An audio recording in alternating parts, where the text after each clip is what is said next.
Hi guys, it's Amy and you have found Amy Loves Crochet. Thank you so much for clicking on my video. I really do appreciate your time.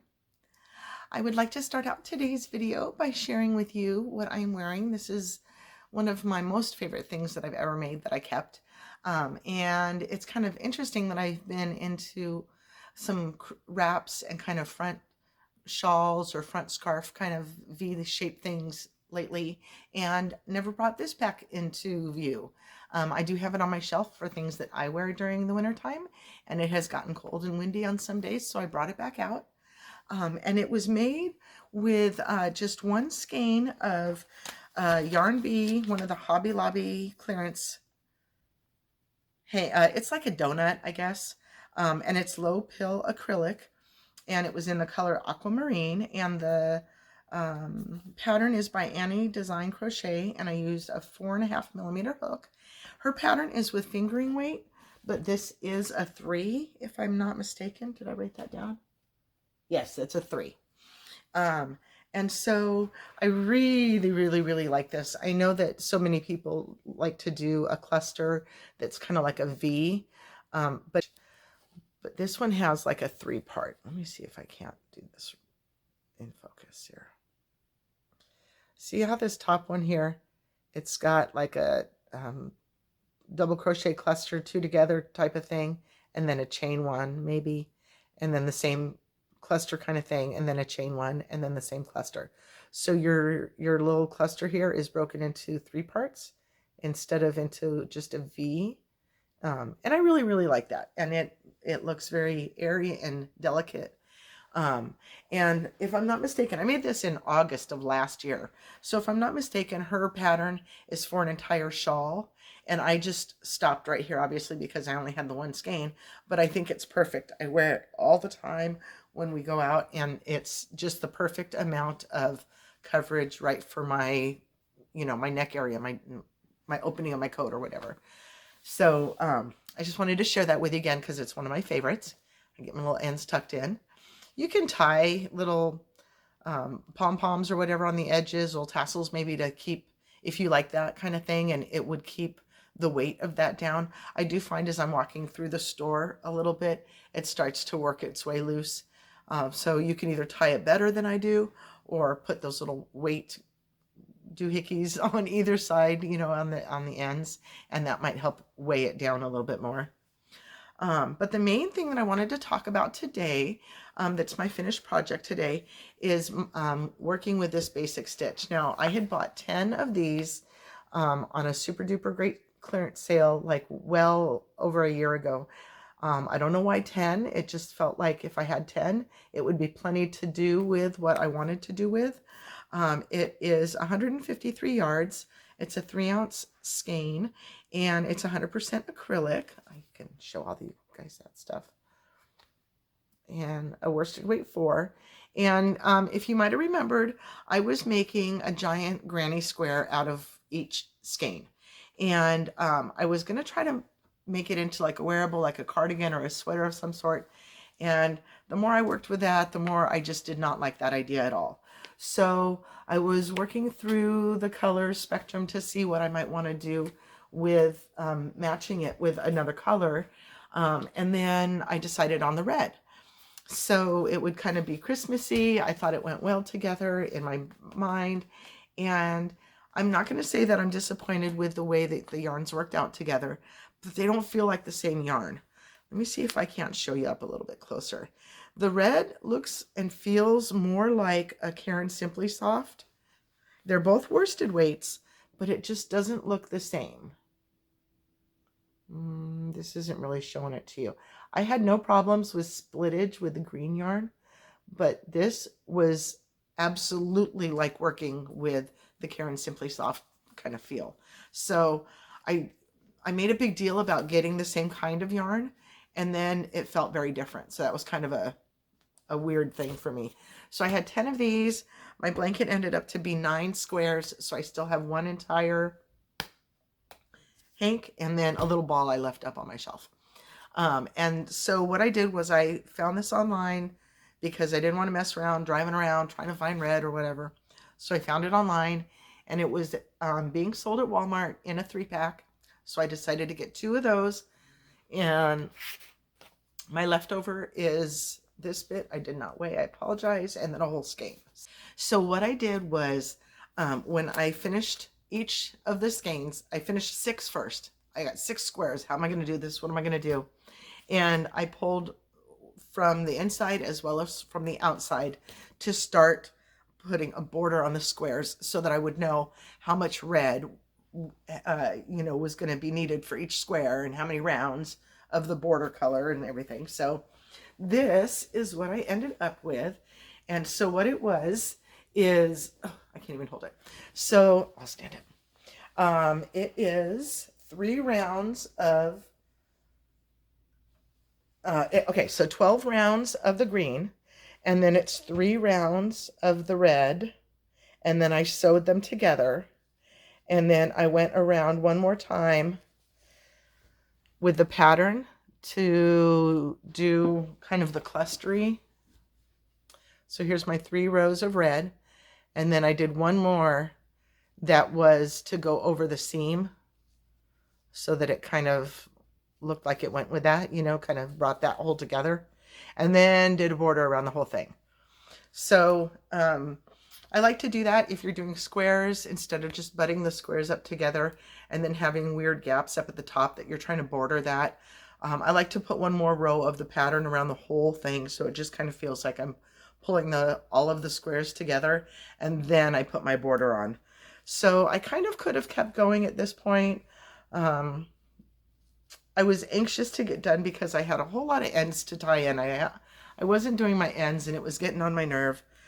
Yes, I could have done 10 squares, but then math-wise, I didn't want a long skinny blanket. I wanted it to be kind of more, I don't know, obviously like a bigger square. So this is 9 squares, and it is touching my feet. And so this could easily be a bedspread for anybody who's like 5'7" or so, or just a throw for the couch or whatever. And I just love it. It is very soft.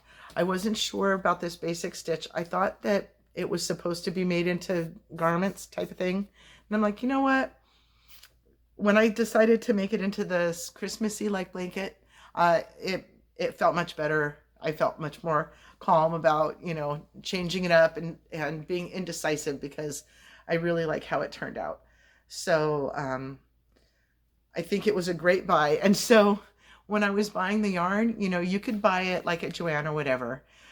My thing about buying at Joann online is that they might send you a skein of yarn from one each different state or something. You're never guaranteed to get the same dye lot or the same grouping or anything like that. And sometimes you have to wait multiple days to get different shipments of the same color yarn, and it just bugs me. I'd rather be in more control of that. Like, tell me that you only have so many at a certain location. So anyway, so in choosing to buy that, so if I bought enough online, you had to buy up to like $75 for free shipping. And I hate spending money on shipping if I can avoid it. So they did have it at walmart.com. So I thought, we'll put in some things in the cart that will get you up to the free shipping. And I don't remember how much that was.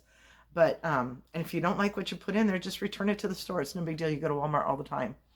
And I needed some jeans. I haven't been jean shopping in a very long time. And I threw 4 pair in there, and 3 of them work brilliantly. So that was a total score in buying this at Walmart online, so I could put other stuff in the basket. But yeah, I'm super happy with this. I could not see this when I was working those squares, and I just had squares, and the green squares, and I didn't know what it was going to look like. I think it worked out very well. I couldn't see it in the future, but I'm so glad for the way that it did turn out. So my next thing that I wanted to tell you about is that I have pulled, I have pulled these back out. I don't know if you guys remember when I bought this. It was on the clearance at Hobby Lobby. I was super excited to find it because I had kind of scouted the store for my little wish list. If I was going to find the clearance at Hobby Lobby, what items would I hope that would be? And this was top of my list. And it is bulky, which, you know, you can't necessarily, I don't necessarily find as many patterns in bulky yarn that I would like to. It kind of is a trouble spot for me. So when I bought this, I was very, very, so when I saw it on clearance, of course, I was super stoked and I bought up all they had, I think. So 2, 4, 6, 8 skeins of this. And they are 109 yards each. So I bought a pattern, and if you guys know me, I never buy patterns. There is so much free resource out there that I can appreciate the work that goes into a pattern, but it, let me work through the free stuff first, or if I do find that one awesome paying for pattern, that I will pay for. Well, so I thought I was doing that in this case, but it was for a worsted weight, not for the chunky. So it's kind of been a thorn, like a little bitter spot, whatever. I haven't gotten back to it, and I pulled it off the shelf now, and I'm gonna do something. I'm ready. I'm done being hurt over my mistake of buying the wrong pattern, and so that I've never made anything out of that pattern, but I'm gonna figure something out on my own. I promise. So I'm looking forward to that. So the last thing that I'm going to share with you is, if you might remember, I got some clearance yarn, and it's this ToyBox that is a bulky. Back to working with bulky again.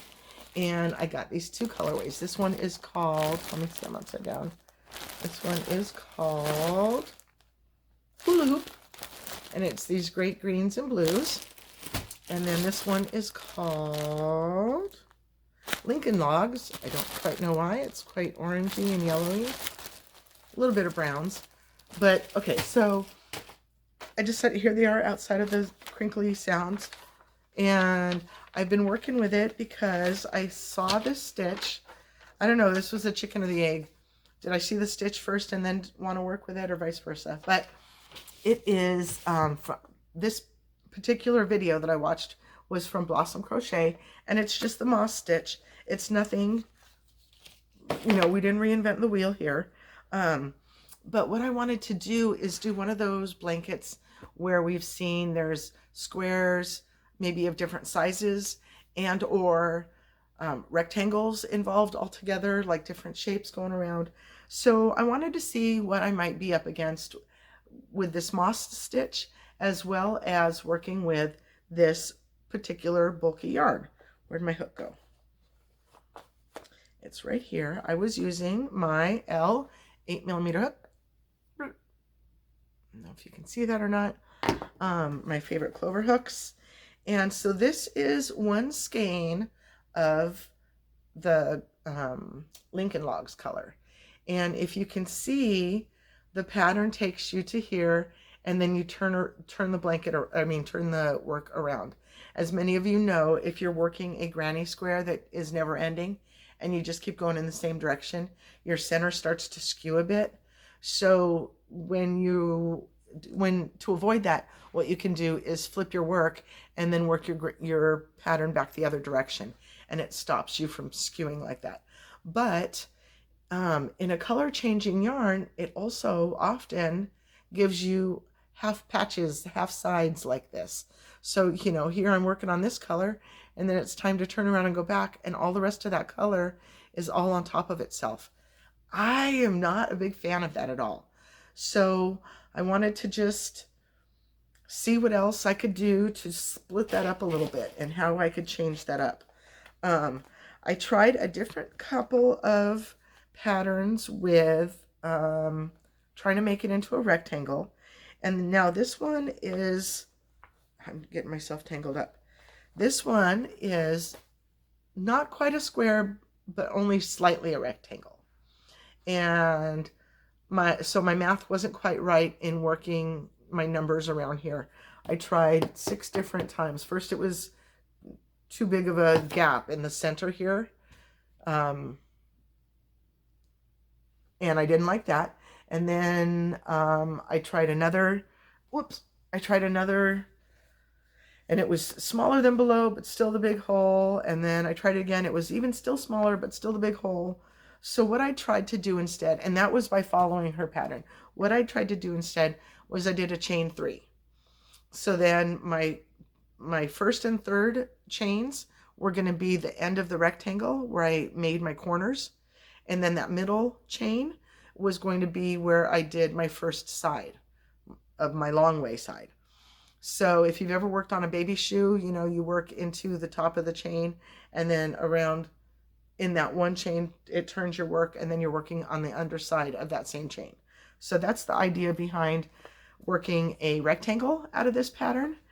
And so this was the little one. I did like the way it was kind of working more of the color, but it still wasn't quite right in going round and round. So here is one full skein of a rectangle that I made. And I'm really, really loving the way this moss stitch is working out. I mean, again, it's a very simple stitch. It's a chain one single crochet all the way around, and then in the next row you're working the opposite so that you dip down into it. You guys have seen this before. It's out there. I didn't, you know, again, not reinventing the wheel, but just applying it in a new way. And I like watching a video and then changing it up a little bit and sharing that with you guys. So I don't know what I'm going to end up with. Here's another one that I did with the blue, and I just kind of stopped here because I wasn't, whoops, that's the backside, because I'm not sure. I haven't counted yet. So I don't know what my math is going to be if I, you know, have this on the blanket and then I attach this one here, like how many stitches is that? So then what am I going to put, you know, is this one then going to go next to it over here? And then this one gets put like a puzzle piece, you know? So keep your eye out on my finished product for that, or project for that. I can't wait to share that with you. I can't wait to figure it out first, because again, you know, math hard. So once I get my numbers figured out and kind of get my puzzle piece worked out, then I'm gonna just get going, and with 3 more skeins of each color plus a little bit of each color, you know, I've got quite a bit to work with still. So I'm really looking forward to that. So alrighty guys, you've got a remember this because it's gorgeous. You've got a look at this because it's a finished product. You've got a I'm coming back to this because of the Painted Canyon from the I Love This Chunky. And then you've got to keep your eyes open for this for the patchwork blanket that I'm going to hopefully get to you pretty soon. It's fun. I mean, all of that worked up in one morning, you know, watching some Once Upon a Time is my go-to on my Hulu watching right now, and I just finished the final season, so I'm gonna have to find another, you know, brainless one to be putting on in the background while I'm working on something. So all right guys, I hope you have a wonderfully blessed day. Please do come back and see me again. Thank you. Bye-bye.